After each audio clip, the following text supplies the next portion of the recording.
Itu saya juga sempat nggak percaya, ibunya teman saya ngomong kayak gitu, sampai akhirnya kamu kalau nggak percaya nanya nih sama cucu saya, jadi kakak ponakannya teman saya itu, panggil lah yang kata saya tadi yang dia lapar, dia buka kaca ada makhluk matanya. Akhirnya saya nanya, emang di situ kayak gimana dia? Iya om, saya pernah di situ ngeliat tentara ada 3 kompi malam. Saya kira ada tentara mau latihan, nggak tahu turun dari mobil itu nggak ada kepalanya semua.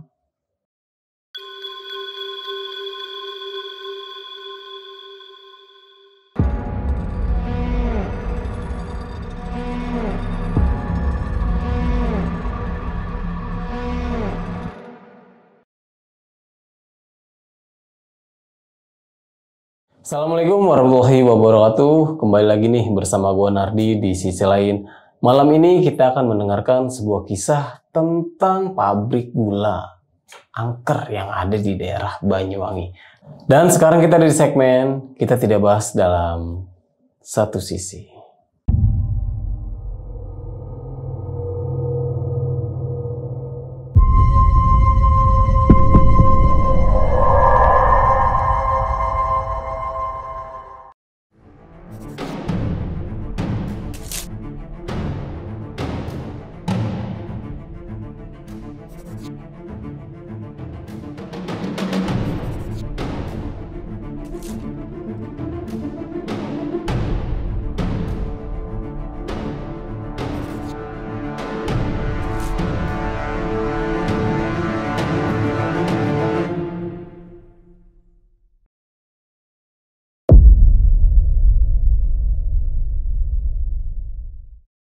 Kali ini gue udah kedatangan salah satu narasumber yang mempunyai cerita horor.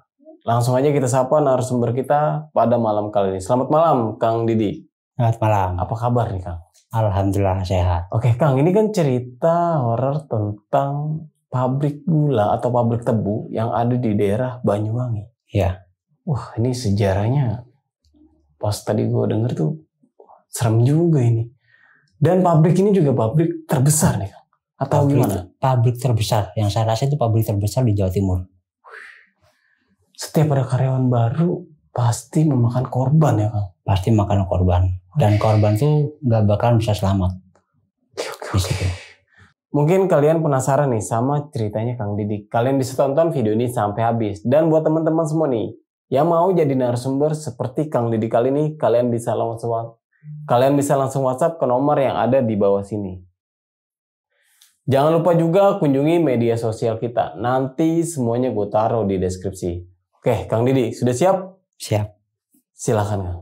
Ya alhamdulillah kemarin tuh ongkos saya cukup untuk PP. Akhirnya berangkatlah, pergi gitu. Saya kalau pergi bukan cuma di wilayah Jakarta aja. Tiba-tiba ada di Jawa Tengah, kadang-kadang ada di Bali gitu tiba-tiba. Begitu. Jadi nggak jauh beda kayak waktu itu tahun yang kemarin ya. Nggak jauh beda kayak yang tahun kemarin tuh. Saya karena di Jakarta sini udah kepengen refreshing, karena udah lama nggak ada refreshing, mainlah saya ceritanya ke Banyuwangi, ke tempat teman saya. Ini yang tahun lalu ya. Nah, main ke Banyuwangi, di situ udah ngobrol-ngobrol, udah kurang lebih 4 harian lah itu. Sampai ada saudaranya ke situ ngobrol. Nah, terus ayo mancing yuk kayak gitu. Penasaran pengen mancing. Soalnya di Jakarta tahu sendiri kan kalau mau mancing kan airnya gimana. Ya udah ayo gitu, hanya beli pancing dulu, hanya habis cari umpan pakai cacing, pergilah mancing. Nah habis pergi mancing, ini kalau kesana kemana? Oh ini pabrik tebu katanya. Kalau ini kesana terus ini pabrik tebu, tapi ini hutan-hutan juga gitu. Hutan-hutan karet, hutan-hutan tebu juga, perkebunan tebu gitu. Oh gitu. Tapi kalau kesana ada nggak kalian? Ada, tapi sana tuh nggak boleh dilewatin. Kesana ada tulisan dilarang mancing yang sebelum di pabrik tebu situ. Oh ditulisin ya? Iya, ditulisin dilarang untuk mancing gitu. Mancing, mandi nggak boleh. Begitu. Kenapa tuh? Saya juga kurang tahu. Apakah mungkin udah pernah kejadian ada yang meninggal itu atau gimana? Saya juga nggak tahu. Yang penting ada tulisan gitu, oh ya udah gitu. Nah akhirnya pulanglah itu. Saya. Jadi jam 8 pagi itu mancing di sana, jam 10 pulang. Cuma dapet ikan kecil-kecil, ya kan? Pulang. Nah nggak lama. Ada temennya, emaknya teman saya di situ ngomong main lah jangan di rumah mulu. Ya om dia gitu. Oh ini tapi kenal berarti ya? Ya tadinya nggak kenal, cuma dia tuh negor saya kayak gitu, main lah ke rumah. Oh ya om kayak gitu. Kalau nggak ajak tuh dia buat main kemana kayak atau mampir rumah. Ya om nanti om gitu. Akhirnya ngobrol-ngobrol. Nah si emaknya temen saya itu ngomong kalau ponakannya itu pernah ke pabrik tebu dan dia tuh digangguin sesosok makhluk halus. Dari situlah saya makin penasaran. Saya nanya, emang diganggu gimana ibu? Di saat lagi ngapain? Nah di saat itu dia ngomong lagi habis nebang tebu, dia kan supir truk, ya kan? Dia kan supir truk. Nah akhirnya di situ kena saking banyaknya truk ngantri. Itu ngantri di situ. Itu ngantri jam 2 malam tuh dia tuh katanya lapar. Lapar, dia nggak ada kenek. Sedangkan supir-supir yang lain juga udah pada tidur. Akhirnya apa? Diketok lah pintu truknya itu. Bang makan kata dia. Iya gitu. Terus dia tuh katanya buka kaca truknya, buka ternyata matanya tuh mau copot. Terus sempat kaget dia.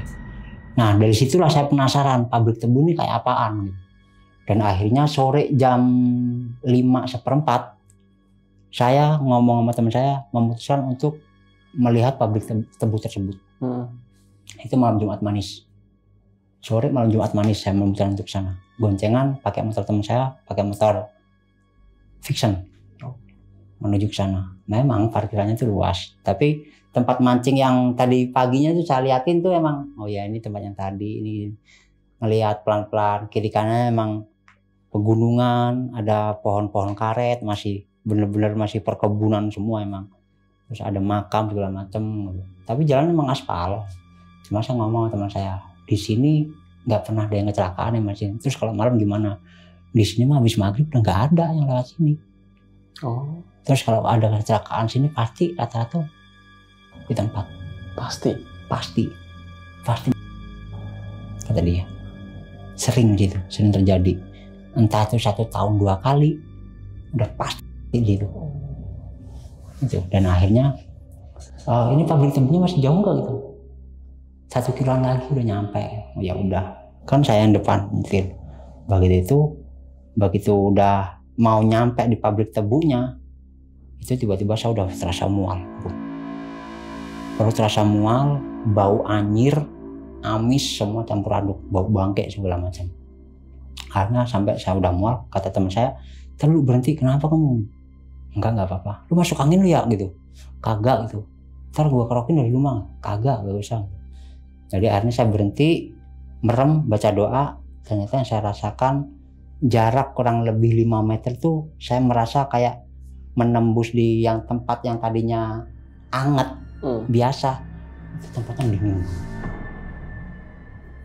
Apa saya memikirkan apakah ini memasukin gerbang gaib atau gimana gitu. Soalnya hawanya tuh beda gitu.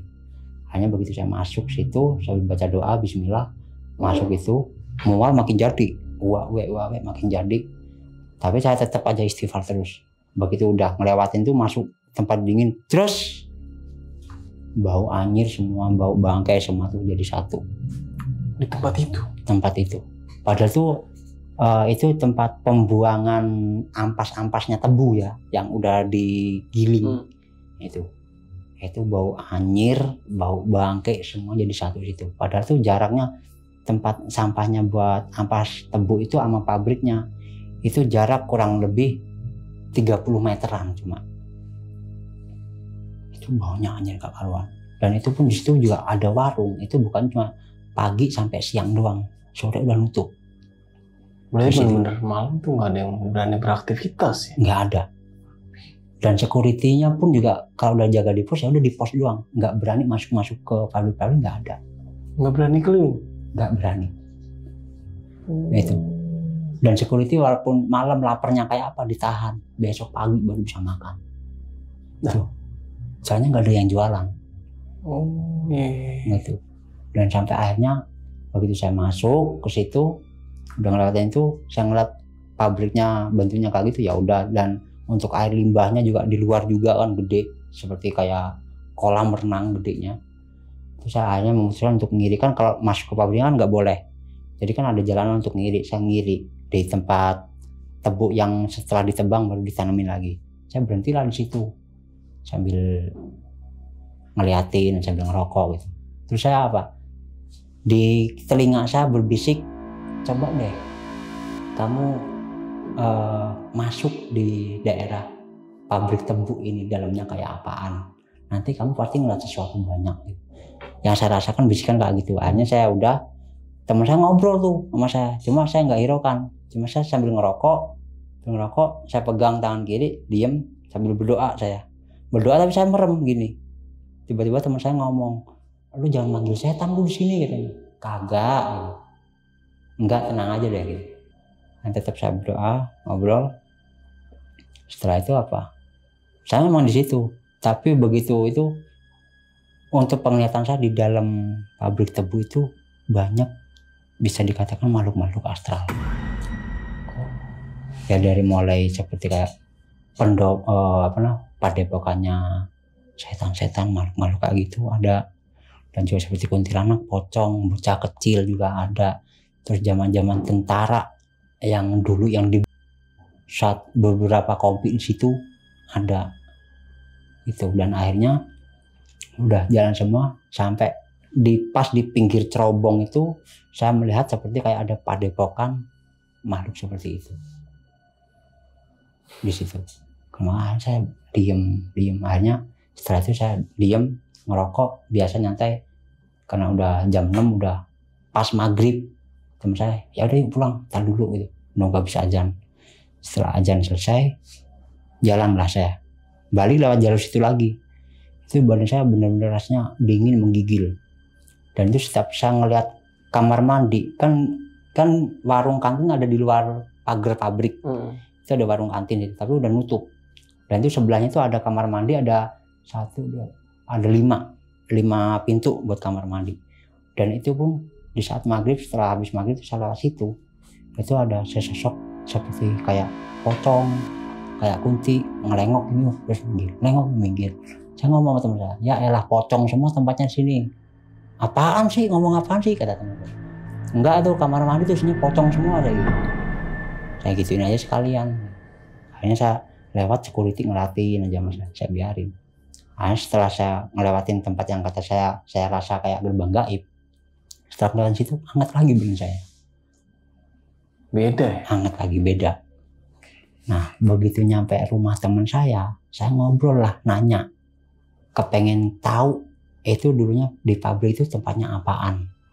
Nah, akhirnya ibunya teman saya tuh ngasih tahu, di pabrik situ setiap karyawannya orang luar kalau misalnya kecelakaan langsung digiling di situ, tapi nggak pernah ada yang ngespos. Tapi kalau orang sana nggak pernah kayak gitu, selalu karyawannya orang luar yang itu, selalu karyawannya orang luar. Dan itu pun saya nanya, ternyata di situ tuh dulunya waktu zaman penjajahan G30 SPKI, jadi perawan-perawan daerah itu tuh banyak yang dimasukin ke jurang di situ. Iya, yang tempat pembuatan pabrik tebu itu, banyak yang dimasukin, habis rusak buang. Tentara juga banyak yang mati. Kenapa? Tuh, jadi tentara-tentara yang udah pernah kena culik atau gimana, saya juga nggak tahu ya. Itu banyak kepalanya. Itu saya juga sempat nggak percaya, ibunya teman saya ngomong kayak gitu, sampai akhirnya kamu kalau nggak percaya nanya nih sama cucu saya. Jadi ponakannya teman saya itu panggil lah, yang kata saya tadi yang dia lapar, dia buka kaca ada makhluk matanya. Akhirnya saya nanya, emang di situ kayak gimana dia? Iya om, saya pernah di situ ngeliat tentara ada 3 kompi malam. Saya kira ada tentara mau latihan, katanya turun dari mobil itu nggak ada kepalanya semua. Tentara itu malam dikira tentara mau latihan sama dia. Memang di situ tuh ada truk TNI, truk mobil Mercy zaman dulu udah terbengkalai, udah keropos semua, udah nggak bisa dipakai emang. Dan itu ternyata sama seperti apa yang saya lihat di situ sama ceritanya si almarhum ponakan teman saya itu. Jadi tentara itu banyak, dikira mau latihan, tapi ternyata setelah turun dari truk itu nggak ada kepalanya semua. Itu nggak ada kepalanya semua. Kan makanya saya sampai sekarang pun juga semua tuh penasaran, kepengen kesana lagi sebenarnya saya. Tapi masih ada ya? Masih ada, masih aktif. Itu masih aktif. Pabrik tebu ini, berarti kalau pabrik tebu ini jatuhnya sama dibilang pabrik gula ya? Iya. Tempat penggilingan tebu untuk menjadikan gula. Dan yang saya heranin kenapa setiap yang kecelakaan tuh karyawan dari luar. Iya. Kenapa nggak dari? Kenapa bukan bukan warga situ gitu loh. Warga lokal ya. Nah selalu warga dari lokal. Kenapa? Dan itu pun yang ekspos tuh nggak pernah ada. Soalnya dulu juga pernah temennya si ibunya teman saya itu, ya temennya ibunya teman saya. Dia juga pernah ngomong kalau di situ tuh dulunya ada kiai yang rencana itu mau megang si pabrik itu untuk menstabilkan yang makhluk-makhluk dimensi lain kayak gitu. Biar untuk yang karyawannya kerja itu selamat atau gimana. Tapi itu juga nggak kuat. Itu juga nggak kuat. Kiai pun juga dia akhirnya dapat seminggu atau berapa tuh sakit dan akhirnya sampai. Tapi di situ kan makanya yang mengekspos di sana itu belum pernah ada memang. Dan itu pun setelah saya dengar kabar cerita kayak gitu, sampai saat ini pun saya juga sebenarnya tuh masih penasaran sama pabrik itu gitu loh, sampai penasaran karena saya cuma hanya diem dan mencari mencari waktu lah untuk pergi ke sana lagi. Sebenarnya sih apa sih yang sebenarnya di pabrik tebu ini gitu loh. Apakah dulunya tuh makam, benar-benar makam pembuangan waktu G30 ke SPKE atau gimana, dan kenapa nggak ada yang ekspos gitu loh. Apakah takut nggak diperbolehkan lagi untuk operasional atau gimana, saya juga kurang tahu gitu. Saya juga ngeri juga itu sebenarnya gitu. Dan akhirnya saya memutuskan untuk ngomong sama teman saya, ya udah suatu saat saya kesini lagi gitu. Ya udah gampang, kalau misalnya itu main aja kesini ya gitu. Dan itu pun setelah ngobrol-ngobrol kayak gitu, itu tidur pun itu kebawa mimpi sama saya. Kebawa mimpi waktu saat saya ngerokok, terus saya merem baca doa. Di situ tuh ada benar-benar ada padepokan makhluk-makhluk astral kayak gitu. Di samping cerobong pembuangan asapnya. Di situ ada sebuah padepokan dan yang ngejaga itu sejenis seperti kayak gendruwo. Gede-gede, tinggi-tinggi, pada ada yang megang tombak. Dan itu padepokannya dari sisi kursinya aja beda. Kursinya tuh berlapis seperti emas. Di situ. Makanya di situ pun juga sampai di mimpi saya tuh sampai ada sesosok laki-laki gede tinggi ngomong, kamu kalau kepengen sesuatu ambil, tapi jangan pernah ganggu di sini, kata dia. Mau ngambil apa aja ada di situ, tapi jangan pernah ganggu untuk yang di situ. Kalau kepengen apa, misalnya ibarat kata kepengen pusaka apa, saya suruh ngambil, ditunjukin nanti, saya tinggal ngomong gitu loh. Kalau emang mau ngambil saya tunjukin, kamu tinggal ngomong mau apa saya tunjukin, tapi kamu jangan pernah ganggu untuk yang di wilayah sini, kata dia. Nah saya buat apaan juga kalau kayak gitu, ya kan. Nah saya sampai kebangun, saya istighfar, sampai sama teman tanyain, kenapa lu? Enggak apa-apa gitu, cuma saya masih keinget aja pabrik tebu tadi. Udah jangan dipikirin, udah tidur aja katanya. Ya udah gampang deh gitu. Nah teman saya udah tidur, udah ngorok, saya diem di ruang tamu ngerokok. Saya ngerokok tapi masih aja berpikiran di pabrik tebu lagi. Berpikiran di pabrik tebu lagi. Gak lama, kurang lebih jam 1 lewat 1/4 deh itu. Itu saya hanya memutuskan untuk keluar pintu, keluar rumah dia, keluar. Saya ngerokok di depan rumah. Dan gak lama tuh ada sekelebatan tuh orangnya yang sama di dalam mimpi itu. Gede, tinggi. Yang ngomong sama saya, kamu mau minta apa aja di situ, ngomong, nanti saya tunjukin, tapi jangan ganggu nih. Seperti itu wujudnya. Tingginya kurang lebih 3,5 meter.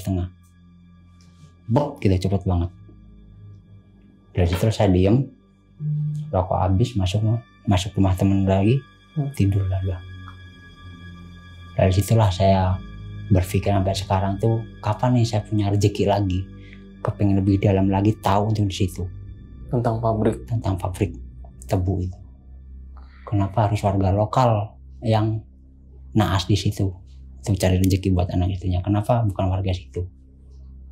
Apakah mungkin dulu emang udah ada perjanjian si pembikin pabrik tebu itu untuk biar tetap bisa berjalan untuk mengambil tumbalnya atau gimana? Nggak habis pikir nih. Oke. Di sini gue mau nanya nih, Kang. Ya. Tentang pabrik gula atau pabrik tebu. Ini kan bener-bener pas tadi didengar, ketika karyawan baru yang bukan warga situ atau warlock itu pasti ya, dan sejarahnya pun dulu lebih serem dibanding sekarang. Mungkin ya. Kalau sekarang tuh warga sekitar atau warga lokal itu nggak berani keluar tengah malam. Ya, sebenarnya sih bukan nggak berani gitu ya. Jadi untuk warga sana kan untuk namanya perkampungan, apalagi jauh untuk akses keluarnya, itu juga kadang udah males untuk keluar. Soalnya apa? Satu, dia tuh udah ngelewatin hutan-hutan karet. Satu, hutan-hutan karet. Yang kedua, ngelewatin pabrik tebu itu. Dan yang ketiganya, nggak ada penerangan di jalanan. Gitu, nggak ada penerangan sama sekali, itu nggak ada. Jadi kalau kita naik motor ibarat kata, kalau misalnya nggak hafal jalan itu, kelihatannya jalan lurus, yang ada tikungan kita lurus, dan nabrak udah pasti. Situ. Makanya sering terjadi kalau ada kecelakaan itu udah pasti. Ada yang selamat nggak? Nggak ada. Itu saya ngomong kayak gini karena saya dengar info dari orang sana sendiri. Ini valid nih ya? Valid. Dan itu sampai sekarang pabrik ini masih beroperasi. Sampai sekarang masih beroperasi. Mungkin letaknya kita nggak bisa ngasih tahu ya. Iya. Didik. Intinya di wilayah Jawa Timur. Iya, Jawa Timur. Ya lebih tepatnya Banyuwangi. Iya. Banyuwangi. Kalau boleh tuh banyak sih pabrik-pabrik tebu atau pabrik-pabrik gula. Kalau untuk Banyuwangi itu pabrik tebu untuk yang kecil-kecil yang mungkin ada beberapa. Cuma itu kan yang kemarin tuh yang saya menuju ke sana kan pabrik benar-benar pabrik gedenya. Begitu. Tapi di pabrik itu sejarahnya itu tertulis nggak sih di Google atau di artikel? Kalau untuk di Google saya kurang tahu. Pernah nyari nggak? Kalau untuk nyari saya belum pernah. Cuma ya kemungkinan, soalnya kan di situ kan di tengah perkebunan yang berpuluh-puluh hektar gitu. Jadi bisa jadi kebaca atau tidaknya saya juga kurang tahu. Kadang kan sinyal juga susah di sana. Begitu. Ya mungkin kalau misalnya ada rezeki, kalau kepengen tahu tempat lokasinya mungkin bisa saya tunjukkan, saya antarkan ke sana. Dan ya, untuk merasakannya sendiri bisa dirasakan. Pengen sih, tapi kan yang namanya pabrik ini masih beroperasi kan dia juga masih melarang. Ya pasti. Untuk kayak diekspos gitu. Pasti. Kan masih beraktivitas. Kalau misalnya pabrik ini benar-benar udah terbengkalai atau emang udah lama udah nggak dipergunakan, mungkin ya bisa lah. Sebenarnya pengen kita menuju ke tempat-tempat seperti itu. Jadi biar tahu gitu kondisi dan situasi itu seperti apa. Iya. Kalau misalnya didengerin cuman mendengarkan tuh kan kayaknya kurang afdol. Iya, kayak kurang greget gitu. Kayaknya pengen ke sono nih. Wah itu sih serem banget sih tuh. Wah oke nih, Kang Didi. Sebelum mengakhiri cerita kali ini, punya pesan-pesan nggak nih buat teman-teman sisi lain yang ada di rumah? Ketika bertemu sesuatu hal yang gaib itu harus kayak gimana? Oke, jadi saya mempunyai pesan buat teman-teman semuanya ya. Jadi kalau kita bertemu dengan sesuatu apapun, apalagi ya maaf kata dimensi lain ya, kita perkuatkan iman kita berdoa sebisa mungkin ya apapun itu, dan tolong jangan pernah kabur. Soalnya apa? Yang kuasa itu menciptakan manusia itu sempurna. Itu jangan sampai kabur. Karena kalau kabur, si makhluk tersebut tuh merasa dia paling sempurna. Jadi manusia itu takut sama dia. Jangan. Gitu. Jadi kita tuh tetap rendah hati, tetap membantu sesama lain gitu. Ya, jadi jangan pernah punya sifat sombong. Begitu. Karena kita lahir di dunia ini telanjang dan ditolong orang, mati pun kita bakalan telanjang dan dimandiin sama orang. Iya benar. Itu dia. Oke, mungkin itu aja cerita kali ini. Gue Nardi pamit undur diri. Sampai jumpa di video-video selanjutnya. Wassalamualaikum warahmatullahi wabarakatuh.